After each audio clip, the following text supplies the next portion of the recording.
વાવથરાદ જિલ્લા ખાતે 77માં પ્રજાસત્તાક પર્વની રાજ્યકક્ષાની ઉજવણીના ભાગરૂપે એક મેરેથોન દોડનું આયોજન કરવામાં આવ્યું હતું।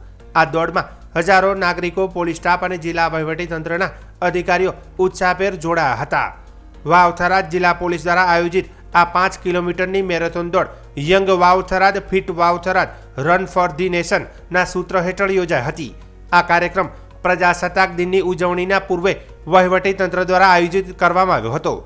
ગુજરાત સરકારના મંત્રી સ્વરૂપજી ઠાકોર પણ આ મેરેથોન દોડમાં જોડાયા હતા। તેમણે જણાવ્યું હતું કે વડાપ્રધાન નરેન્દ્ર મોદીના સશક્ત ભારતના સૂત્રને સાકાર કરવા માટે શારીરિક વ્યવસ્થા અને તંદુરસ્તીને પ્રોત્સાહન આપતા આવા કાર્યક્રમો આવશ્યક છે।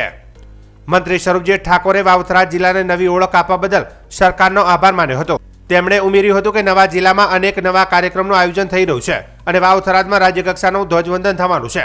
તેમણે આવા કાર્યક્રમો બદલ મુખ્યમંત્રી અને સરકારને અભિનંદન પાઠવ્યા હતા। રન ફોર નેશન અંતર્ગત દોડની રાખવામાં આવી છે અને આજે જિલ્લા વહીવટી તંત્ર દ્વારા જે દોડ રાખવામાં આવી છે એ ખૂબ સરસ કાર્યક્રમ થયો છે। એની અંદર જે મોદી સાહેબનું સૂત્ર છે કે સશક્ત ભારત એક કસરત થકી આપણું શરીર વ્યવસ્થ રહે અને આપણા ભારતીય જે લોકો છે એ પણ સ્વાસ્થ્ય રહે એના માટે ખૂબ એક નરેન્દ્રભાઈ મોદી સાહેબે આપણને આદેશ આપ્યો છે કે આપણું ભારત સ્વસ્થ રહે અને સશક્ત રહે એના માટે આજની આ દોડ રાખવામાં આવી છે અને આ દોડની અંદર ઘણા બધા લોકો અંદર જોઈન કરી અને પોતાનું શરીર સ્વસ્થ રહે, તંદુરસ્ત રહે એના માટે દોડ લગાવી હતી। રાજ્ય કક્ષા અને કેટલી મોટી વાત છે।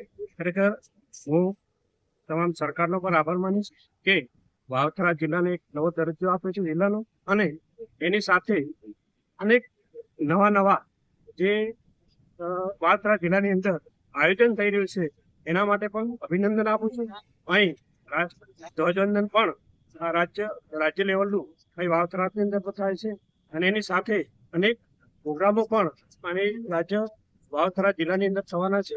એટલે હું આભાર માનીશ માન્ય સીએમ સાહેબનું અને આ તમામ સરકારનો કે નવા જિલ્લાની અંદર જે કામ થઈ રહ્યું છે એને જે કાર્યક્રમો આપ્યા છે એટલે સૌનો આભાર માનું છું।